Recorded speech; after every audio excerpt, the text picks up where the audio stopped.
गौरधको बजारैमा माया हाम्रो बस्यो कसो गरी भुल्ने होला मन उडी गयो भन्थे। वास्तवमा त्यो माया बस्ने भनिएको हिजोको गौरधा, त्यो गौरधले गर्दाखेरि वास्तवमा मुख्यमन्त्रीज्यू तपाईँ र मेरो र तपाईँ र प्रदेश निवासीको चाहिँ वास्तवमा माया चाहिँ बसिसकेको माया पनि छुट्ने देख्यो नि तब चाहिँ। बस भिजिट भिसामा हजुर भिजिट भिसामा भुइँ छोडेर उड्ने हजुर पश्चिम दिशामा। माननीय सभामुख महोदय, अब मन्त्रीज्यूले यहाँ रु 35 अर्ब 87 करोड 49 लाखको बजेट यहाँ प्रस्तुत गर्नुभएको छ। सर्वप्रथम यसको टिप्पणी गर्नुपर्दा अहिलेको आवश्यकता, अहिलेको विकासको आवश्यकता, जनताको आवश्यकता, समयको आवश्यकता अनुसार चाहिँ यो बजेटको आकार असाध्यै सानो भएको छ। र अब चाहिँ यो बजेटको आकार सानो हुनुको चाहिँ मूल कारण भनेको एउटै छ कि नेपाल सरकार र प्रदेश सरकारले आवश्यक राजस्व चाहिँ अब चाहिँ सङ्कलन गर्नु सकेन, स्रोत जुटाउनु सकेन। स्रोत जुटाउनु नसक्नुको मूल कारण पनि वास्तवमा मजदुर, किसान लगायत चाहिँ अब चाहिँ गरिब जनतासँग मात्रै कर असुल्ने तर अर्बपति पुँजीपतिहरूलाई चाहिँ मिलोमतोमा चाहिँ कर छुट दिएको कारणले गर्दाखेरि बजेटको स्रोत जुट्नु नसकेको चाहिँ स्पष्ट छ। र त्यसै गरी उत्पादनशील क्षेत्रमा चाहिँ बजेट लगानी गर्नुको सट्टा अनुत्पादक क्षेत्रमा लगानी गरेको कारणले पनि यो कमी भएको छ। यद्यपि यो जति बजेट आएको छ 35 अर्ब 87 करोड 49 लाख, यो बजेट, यो रकम, यो स्रोत कहाँबाट आएको हो सभामुख महोदय? यो बजेट के सरकारले जुटाएको हो? सरकारले गोजीबाट घर बेचेर ल्याएको हो कि अब चाहिँ हामी सांसदहरूले ल्याएको हो? होइन। यो बजेटको स्रोत भनेको वास्तवमा चाहिँ मजदुर किसानहरूले चाहिँ तिरेको करबाट आएको छ।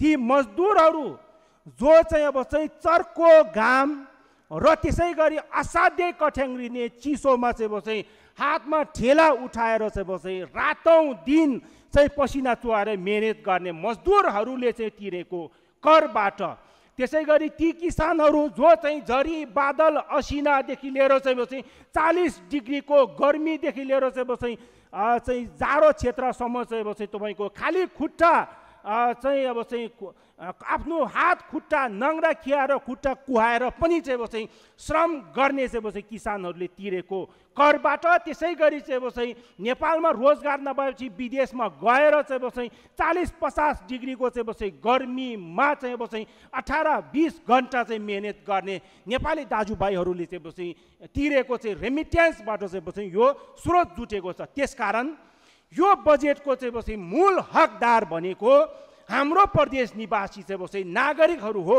यहाँको जनसमुदायहरू हो र अब चाहिँ न्यायोचित ढङ्गले चाहिँ वितरण पाउनु पर्ने हकदार भनेको चाहिँ यहाँको प्रदेश निवासी जनसमुदाय हो। र यो बजेटलाई न्यायोचित ढङ्गले, समानुपातिक ढङ्गले र समावेशी ढङ्गले चाहिँ वितरण गर्ने त्यो कर्तव्य भनेको प्रदेश सरकारले प्राप्त गरेको हो। र बजेटलाई प्रस्ताव गर्ने, न्यायोचित ढङ्गले प्रस्ताव गर्ने त्यो हक चाहिँ जनताबाट निर्वाचित जनप्रतिनिधिको हैसियतले हामी प्रदेश सभा सदस्यहरूले प्राप्त गरेको हो। त्यसकारण चाहिँ यहाँ गलत भाष्य चाहिँ के छ भने यो सरकारको बजेट भनेको यो सरकारको बजेट होइन, यो जनताको बजेट हो। यो सांसदको योजना बनिएको छ, सांसदको योजना होइन, जनताको योजना हो। यसलाई यो रूपमा चाहिँ बुझ्नु जरुरी छ भने म यहाँ राख्न चाहन्छु।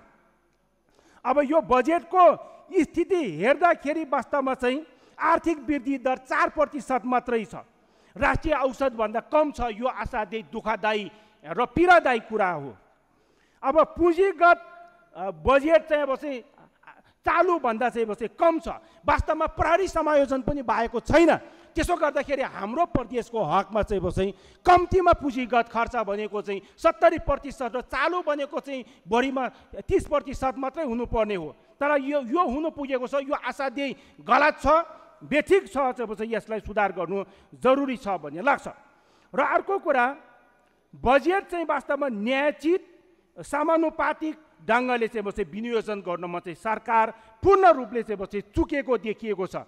यहाँ चाहिँ मुख्यमन्त्री, अर्थमन्त्री, भौतिक पूर्वाधार मन्त्री र पर्यटन मन्त्रीको गाउँपालिका निर्वाचन क्षेत्र र जिल्लामा मात्रै चाहिँ बजेटलाई केन्द्रित गरेको छ। त्यसै गरी चाहिँ काङ्ग्रेस संसदीय दलको नेता र एमाले संसदीय दलको प्रमुख सचेतकको क्षेत्रमा मात्रै बजेट केन्द्रित गरेको छ।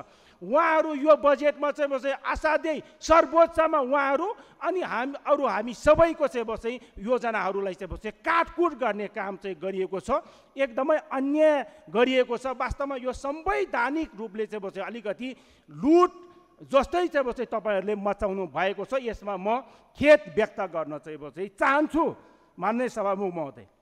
अब यहाँ हामीले के बनियो भने प्रत्यक्ष सांसदले चाहिँ 2 करोड 50 लाखको चाहिँ नयाँ योजना पेश गर्ने, समानुपातिकले 1 करोड 50 लाखको पेश गर्ने, बाँकी चाहिँ क्रमागत र बहुवर्षीय निरन्तरता दिने भनिएको थियो।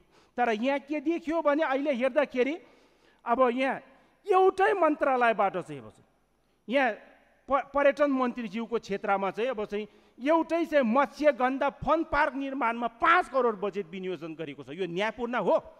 यो नाम मत्स्यगन्धा भने पनि यहाँ त भ्रष्टाचारको अनियमितताको गन्ध आयो नि त मन्त्रीज्यू।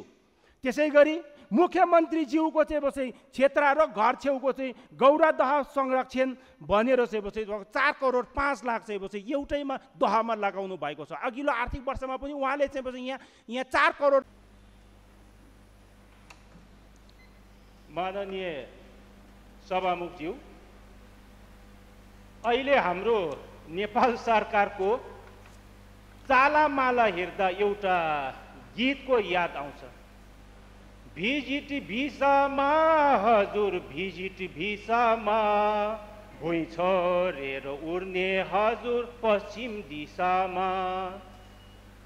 वास्तवमा माननीय गृहमन्त्री रमेश लेखकले विशेष जोड र विशेष इन्ट्रेस्ट गरेर चाहिँ एयरपोर्टको अध्यगमनमा चाहिँ प्रमुख बनेर पठाएको तीर्थराज भट्टराई सहसचिवको नेतृत्वमा चाहिँ वैदेशिक रोजगारमा जानु चाहने चाहिँ बेरोजगार युवाहरूबाट प्रति युवा लाखौं रकम असुलेर लुट धन्दा मचाएर चाहिँ विदेश पठाइएको देखिएको छ।